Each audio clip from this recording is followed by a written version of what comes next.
This is Jonathan Yates with College AD. Welcome to James Madison University for an interview with Jeff Bourne, the athletic director, or as we call it in the industry, in the big chair. Mr. Bourne, thank you for taking the time for the interview today. Well, glad to be here. Thanks for being in Harrisonburg. It's my pleasure now. James Madison has a great softball program, top ranked, so let's make the first question a doubleheader. You started here in 1999, so what are the changes you've seen since that time in college athletics and the changes you've made at James Madison as an athletic director? Well, certainly it's been more competitive. I mean, the whole national scene, I think there's a lot of equity and competitiveness across the board among all schools. A lot of competition for a good student athlete that's there, and also one that can perform academically. It's been an interesting time. It's brought with it a lot of interesting situations. I think the financial pressures that exist on us right now are more than they have been in years. That obviously offers a challenge to us. But the type of young person that we've been fortunate enough to recruit to James Madison makes our lives every day enjoyable, to watch them grow and develop and compete on the field and in the classroom. When I came to JMU, we obviously were 28 programs. Today we are 18. We are, though, what I feel to be in a better place head to toe with the support that we're able to provide our young student athletes. Our life focuses really every day on their well-being and what it takes to make their experience a rich and rewarding one for us. The fact that we've been able to go back and build new facilities pretty much head to toe for our programs, the fact that they're fully funded with their NCAA scholarships, the staff is fully staffed with regard to the coaching staff, and then to provide all the layers of support that we do from an academic, sports medicine, sports information, strength and conditioning standpoint really sets us apart from a lot of our peers. Now, do you find these new facilities and those programs, were they instrumental in hiring a new women's soccer coach today from UCLA, which is big time Pac-12? Yeah, thank you. Yeah, we're very, very pleased to have Joshua Walters on board with us. Dave Lombardo, coach that left us in great shape, but we're excited about our future. Facilities are. Many times coaches want to know that when they go to an institution, they are at a place where they can be competitive. They stand a chance to win at the highest level. And aspirationally for JMU, each one of our programs we expect to win a conference championship once every 4 years, thereby affording our student athletes an NCAA experience, which we feel in the 4 years that they're here, we feel like it's a very important experience for them. So we're encouraged and we're excited and looking forward to this coming year and the years in front of us. Now, you have an Atlantic Coast Conference background before you came here. You worked at Virginia Tech and Georgia Tech. What's the difference between that and working in the Colonial Athletic Association? Well, young people are young people, and opportunity and the ability to excel is really the key. I was blessed to work in two very fine athletic programs. I consider myself fortunate to be mentored by an excellent athletic director who I was with at both those schools. It's about competing at the highest levels. Both Virginia Tech and Georgia Tech can do that in the ACC. James Madison University can do that in the Colonial Athletic Association. So we look year in and year out at finding ways to ensure that we are competitive and that we rise to the level of national competitiveness, thereby helping fulfill some of our strategic initiatives that we developed in our strategic plan, which of course parallel the university's plan. So we are fulfilling our mission, and I feel like JMU is an incredibly special place, and for those of us that get a chance to work here and for the new people that get to come visit, you get to feel what we do. Now, I read an interesting article in the Virginia Pilot that talked about the JMU alum, Duke Nation, who were flying down to Frisco, Texas for the championship game, and I thought, this is more ACC or SEC than CAA. What have you done as an athletic director to engender such loyalty in your alumni? Well, it's not just me. It's really all of our staff. It's our staff, it's our coaches, and our donors and fans. We've really been able to hire and attract and hire some very fine coaches at JMU. They've in turn recruited student athletes that can be very competitive. They're excellent students, and thereby at the end of the year we're able to achieve some pretty incredible accomplishments. That fan base that you're alluding to, which fills up most of this stadium out here on game day, has become very passionate.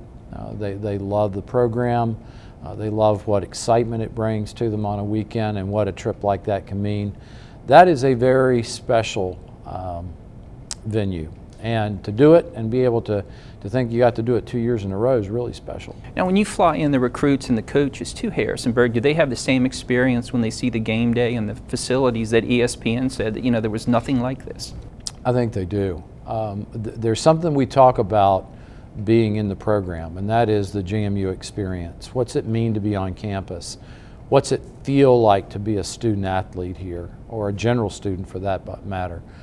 It's a very special place. It's a very warm, inviting, passionate crowd.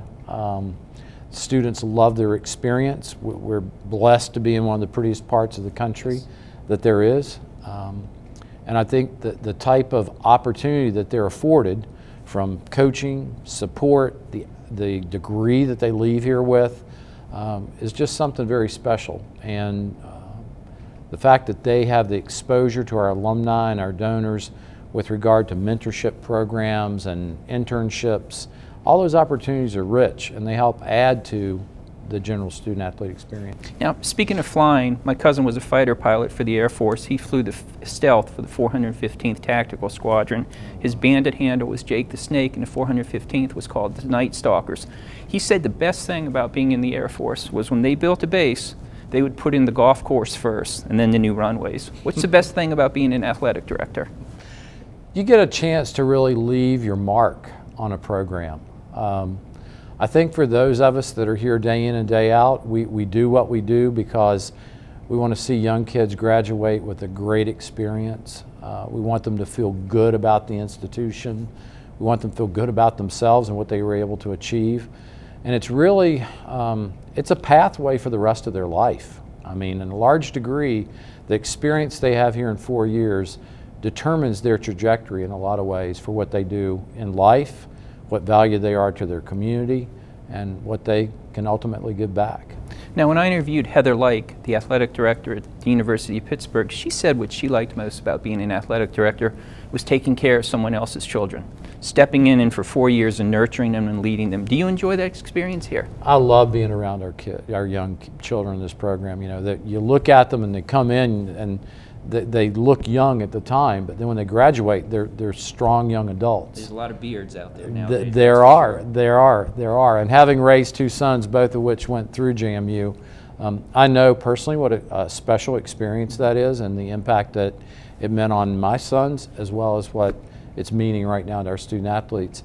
One advantage of being at a school 18 or 19 years is that you get a chance to see a lot of those student athletes come back and talk about their experience. And everybody's excited. Didn't matter when they came through, they loved their experience.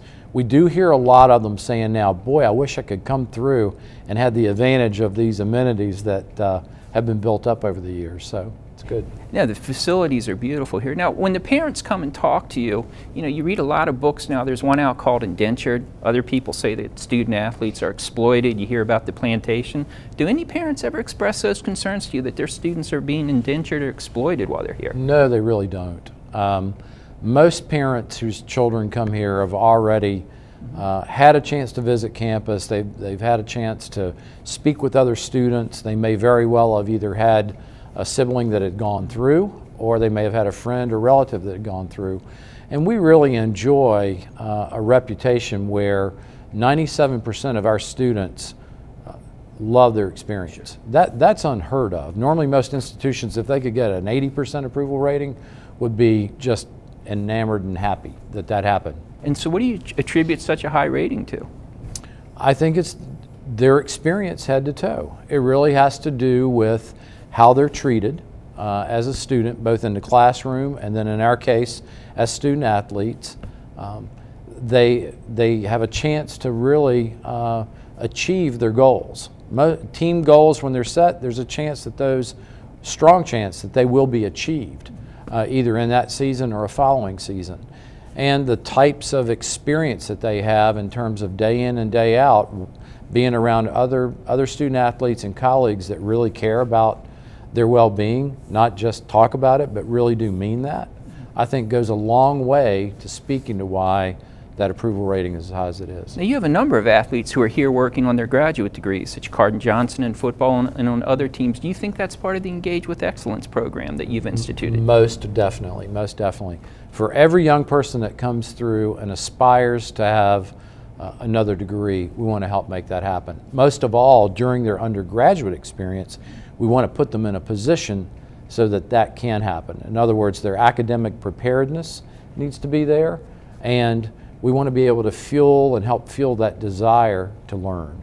And we've had a large number of student athletes that have gone through postgraduate. We're starting to see more of that as time goes on, and I think that trend will grow.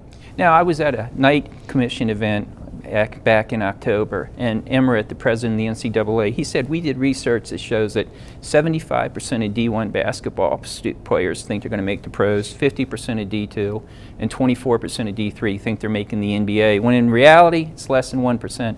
When do you think the light bulb goes off for the student athlete and they realize, hey, I'm at James Madison, this is a great university, you know, I need to stay here and get this master's and enjoy the experience like 97% of the other graduates? I think it's very late in their career. I think they aspire until the very, very ends of their career that can always happen. The reality, as you mentioned, is that's not the case. We talk to them constantly about opportunities beyond their sport. We provide mentorship programs in this room, internships to expose them to different industries and things that might at some point in the future for them be something that they want to make a career of. So we try to help them navigate that as best we can. We're always going to be transparent up front with them. We quote the same numbers. We tell a lot of them that honestly, you're a very good student athlete, you're good at your craft. Unfortunately, you're going to have a career one day outside of the sport. So I think a lot of it's just working with them and being honest so that whenever that realization does hit, they're prepared. Well, what I thought was a tremendous tribute to the job that athletic directors do is this year's Campbell Trophy winner, which is called the Academic Heisman, Micah Kaiser from the University of Virginia. He said he wanted his career to be an athletic director. I mean, this is a guy who's basically Rhodes Scholar potential, saying, you know, I want to be an athletic director. Do you notice more and more student athletes coming up to you and saying, hey, you know, how do I go about becoming an athletic director? I do. I think a lot of it is helps with the recognition of our program. People realize how successful we have been and where we will be in the future. And they look at what we do and say, gee, that's a successful career. This person gets to spend time around student athletes and coaches, and they do something that clearly they love. So I do see more and more of that as time goes on. I think the reality of it is that all of us know it's an incredibly narrow field. And you never want to discourage anybody, but you do have to let them know it's going to be an interesting journey because there aren't that many opportunities that really come available. So we work very hard to prepare people at all entry points. And do you notice more and more your female students coming to you and saying, what does it take to be an AD? You have Dr. Carla Watkins at UVA's the new AD. Dr. China Jude just moved out to Wyoming to be the deputy AD out there. So do you notice more female students wanting that career path in sports administration? We do, and we see that because I think it's very much a reality. Frankly, from the chair in which I sit, if I look into the future, I think there's going to be tremendous opportunity for diversification in our industry. We have, for a long number of years, been pretty much a single complexion for the most part when you look at most of the athletic director's positions, and I do feel like that's going to change. We work very hard at offering opportunity to candidates that are here now in different positions to learn and grow and experience different roles within athletics so that if in one day they decide they want to apply for a position, they're really prepared. As we all know, anytime a position opens, there's a very large number of applicants. Some qualified, some not, but the goal is to put them in a position so that they can be successful. And I'm really encouraged looking at the future of our industry and the individuals that are out there. The future's bright. Now, you've been the athletic director here since 1999, which definitely gives you OG status. What has been the impact of Title IX? Well, it's obviously, I think back when I started in the mid-'80s, I mean, it's been a tremendous game changer with regard to the complexion, the focus, and the work that we do day in and day out. One of the guiding principles that we have in the department is every year paying very strict attention to the entire Title IX set of regulations. And we want to make sure that we not only just achieve them, that in many cases we want to make sure we exceed them. So I feel good about looking at our programs. We talk all the time about being an equitable program. Certainly football, the basketballs are critically important to what we do, but so are all the other programs here. And I think if you go back and talk to them and look at the level of support and the way they're treated, heel to toe, they really are well taken care of, and we feel great about that experience. I would not feel comfortable if we took our program and had a tremendous variance in how we treated our kids. I just don't think that's right. Now, when I was out at the University of Wyoming interviewing Tom Berman, the athletic director there, I was talking to one of their female golfers, and she said she has a scratch handicap and that her father had played to about a 13 or 14. And I said, well, when you play the old man, do you let him use the short tees and you use the back tees? And she gave me this look like I was crazy, and she goes, I may let him use the occasional mulligan, but no way. I mean, do you see that same level of competition here with your female athletes? I do. I think it's not just JMU. I really see a national movement toward that in terms of where young women see themselves positioned, their goals, the ability to achieve at tremendously higher levels than maybe what we've been able to do previously. And it's not in just one or two sports, it's again across the board. And it's good to see as a country that we're getting to that point, and that young people can honestly chase their dreams, and those dreams can become a reality. And do you see them bringing that level of competition into the classroom? I do. Our female student athletes historically have done incredibly well here academically. We are seeing those same challenges with males fighting hard to make sure that they remain at the top of their classes as well. One of the things we're very proud of is our academic profile here is very good among our student athletes. We're very successful. The institution itself has an incredibly high graduation rate, and athletes honestly are a tick above the general student body, which makes us very proud. It also speaks to the accomplishment and the commitment of the young men and women in our program. Now, I taught at the University of Iowa last semester, and I had 3 varsity athletes in my class, and they raved about the program there and how excellent the treatment was. Their only complaint was that the guacamole was not chunky enough. Now, I know you have a full-time dietitian on staff here, so what is the meal plan like for the student athletes? Well, the food here is exceptional. We've in the last several years ranked in one of the top 6 in the country with regard to food. So if you're a student at JMU or a student athlete, you're going to eat well. It's really good. Nutritionist, very important part of what we do, not just in some cases to control and monitor weight, but in other cases to help make sure that whatever weight's put on is truly weight that is strength and geared toward that individual's program. We're blessed to have full-time nutritionists. I knew before we had one that one was needed, but I can now look at young people in our program and I can see the impact she's had in just 2 years. So the guacamole, is that much better? The guacamole is definitely good, and I think they throw the good salsa and whole wheat chips to it. So it's a really good environment for them. It's nice to see such pride in your program. We would love to eat here. So. So I noticed walking around the buildings and checking out the posters, there's a lot of emphasis on sleep research now in the athletic facilities. What's that all about? Well, if you study the model that's out there, there's been more attention given to the impact of sleep, what it does for both the psychological and mental preparation for a student athlete, and how that then in turn equates to their ultimate performance on the court, on the field, or in the classroom. And being one of those individuals that came from a background in college where you didn't sleep, I can attest to some of that. But I think we're all just right on the cusp of learning more, and we realize how important it is tremendous opportunity to tell student athletes that they need to sleep more when they're day in and day out, combined with our general student body who may not have the same message. So we all are every day trying to do everything we can to get better. Whatever helps us do things better than our competition is critical. And I think the whole entire sleep research area is intriguing. I read the article, the NCAA article that was published last month on it, and I was so intrigued. I'm now going out and looking for some books to learn more. So I think there's a lot to be learned there. I think that it's a tremendous opportunity for us as an industry to learn and apply more of that. Now, are the student athletes buying into the program of, sleeping better and eating better? We are talking about teenagers. Yeah, we are. I'll be honest, I think it's early for us. It's only been within the last 6 months that I've started to see more of this literature come forward and the results from these studies. It will be something that we spend a lot of time on starting currently, now going forward, and helping to educate the young people in our program.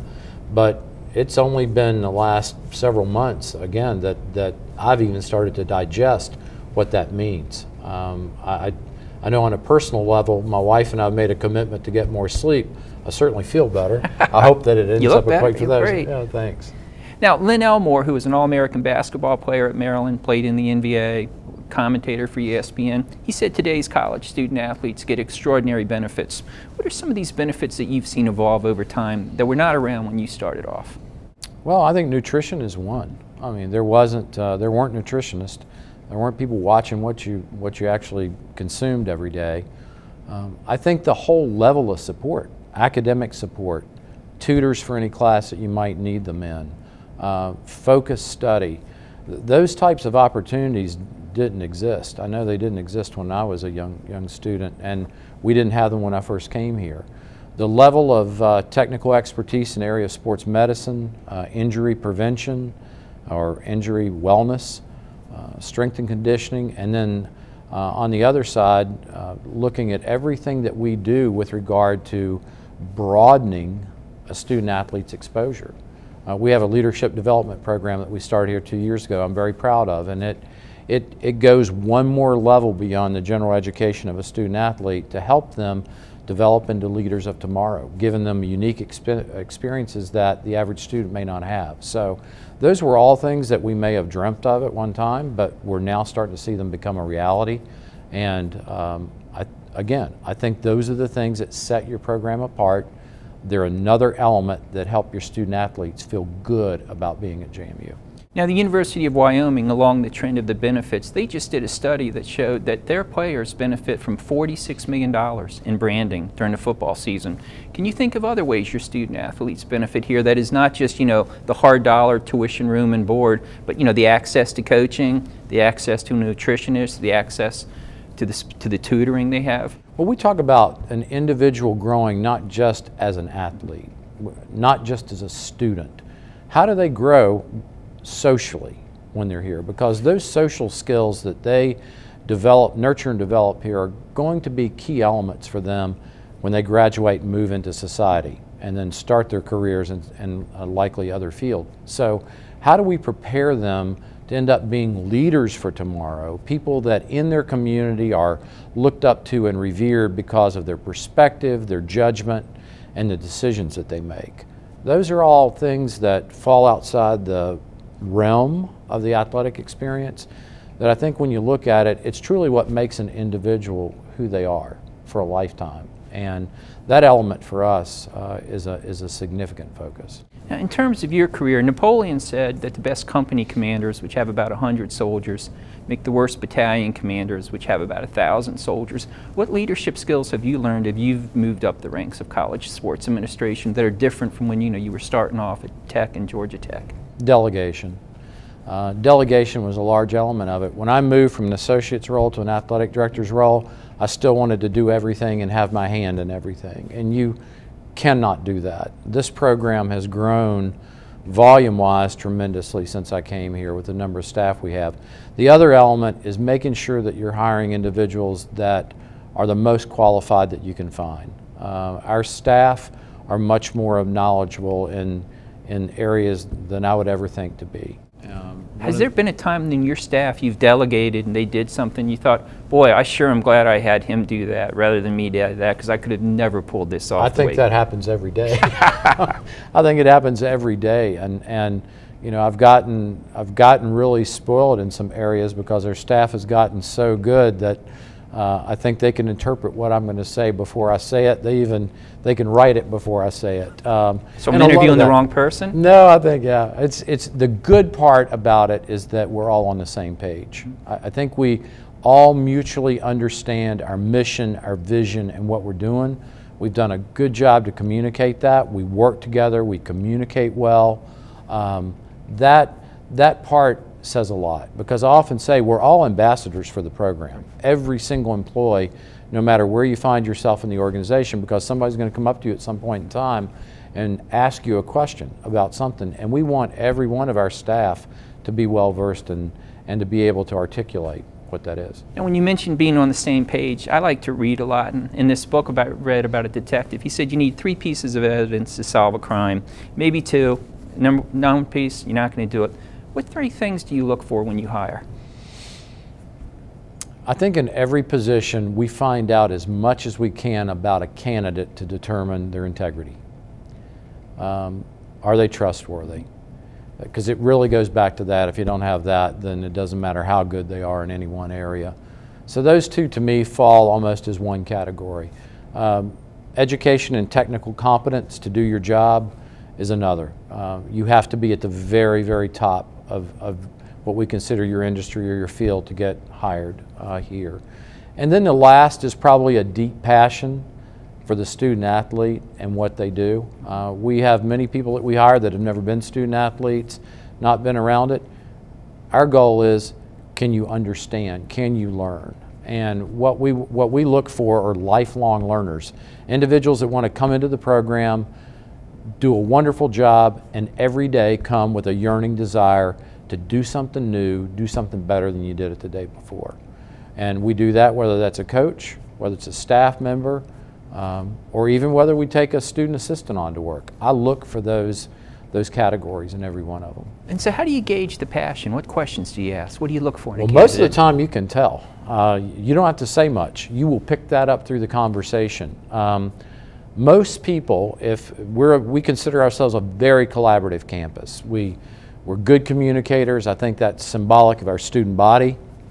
They're good students, but they're great communicators, and they really do well articulating what we do. Most of the time in an interview, we can tell very shortly the passion level of an individual. A lot of that's through their body language, what type of research they've done before they have come to the interview, what kind of questions they ask, are they on point? And within a very short period of time, we all form some pretty strong judgments about each candidate. And so far, whatever we've been doing, I think works well because we've got some tremendous staff. So what do they think of the campus here in Harrisonburg in the Shenandoah Valley? They love it. They love it. We're blessed day in and day out to have the raw nature and beauty of the area. Proximity's not bad. We're 2 hours from D.C., so which means we stay out of the traffic. Yeah, I was going to say not a rush hour. You're not 2 hours from D.C. You're 3 hours and a half from the beach. You're right at the edge of the Blue Ridge Mountains, which are some of the prettier mountains in the country. To me, all that's beautiful. What really sells Harrisonburg are the people. It's the people at the institution, it's the students, and it's the sense of community that you get when you come here. And that, I've been a lot of places. I've not found that anywhere else yet. Well, let's go back to the University of Wyoming for a second to bring that home. When I'm ever out west, I know there's 3 things when I've entered the state of Wyoming. Right at the border going north on the 25, there's a herd of buffalo. There's always trucks blown over because of the high wind. And the radio stations play a lot of songs by AC/DC and a lot of songs by the Red Hot Chili Peppers. What 3 things will let me know when I'm getting close to Harrisonburg and the James Madison University campus? If you're driving on the interstate, you're going to see it, and it's at night, you're going to see a glow because there's not a lot around other than Harrisonburg, so you'll see the glow from a distance. Driving south on 81, I saw that you won the football championship in 2004, 2016. You will notice if you go through campus, which the interstate goes right through our campus, we're very proud of the achievement of the football program and what they've done. We also have a field hockey championship that we can add to that too from 1996 or 94. Those are special times in the program, obviously. The growth of the institution, as you drive through it, literally in the middle, right through the middle, you get an idea of what you're looking at. You know, the unique thing for us is that there are really three parts to this campus. There's the old Bluestone campus. There's a transitional piece that we're sitting in right now, which is what I'll call the red brick section, and then across the interstate is the new technological part of our campus with the blonde brick. So it's very distinct in each of the elements. Anytime you have an institution named after a father of the country, you're in for a historical ride. And it blows away the student and the faculty when they come here to look at it? I think it does. I think it's a very special place. Now, Chris Del Conte, the new AD at the University of Texas, in his press conference there, he said, one thing you know about me is I'm an amazing crier. You know, I cry when we win, I cry when we lose, I cry because emotion makes you real. Do you get emotionally involved in your teams like that? All the time, all the time. And I consider when you watch what student athletes and coaches go through day in and day out to achieve, and what effort that takes, commitment, and then to see them achieve those goals, that's a pretty special thing. And I think back on all the great events I've had a chance to watch here in 18 years, there are several that stand out. Certainly that championship last year in Texas was at the very top of that. And when you talk about your achievements, the Olympics start next week. Madison sent students to the Olympics. They sent a Hall of Famer to the NFL. Gary Clark to play for the Redskins, who I still think was the best wide receiver I've ever seen. What's the special sauce here that has Madison punching above its weight class in sports? It's clearly the uniqueness of this campus. It's the fact that those individuals wanted to come here in the first place. Something attracted them. They obviously were talented and could have gone to a number of other institutions. There is a special fabric here that over the years has really been woven that started back when we were a teacher's college and predominantly females, that over time through great leadership has built up. You know, I think of the days that this institution, Ron Carrier, built what we see a lot of today and what that meant. That's a very special point in time. And there are not many schools that get a chance to do that. So let's finish off the interview with what every athletic director in America wants to hear from you. What special fabric did you weave that brought ESPN here, not once, but twice for game day? We have a great staff that lobbied really hard on social media to get them. I mean, it was... Be glad you delegated that one. Well, I did, and they will tell you that it needed to be delegated because I was not the guy for the job on that one. They did a great job. I mean, there were a lot of people that had their hand in that, but I give a great deal of credit to our staff. I mean, Kevin Warner and others that work so hard with them in this age of social media. You have to prove your worth, and obviously it helps having Mike Houston and a football team that achieves at a high level. It helps having a university that have some alumni that are connected to ESPN. That never hurts, but it's part of a combined effort, and we feel like the last two runs were great. Number 3 is going to be better. So when ESPN came for those game days, were those one of those emotional moments when you cried? Close. When I walked into Wilson Hall and saw Kurt Herbstreit and the crew there that morning, that's almost surreal.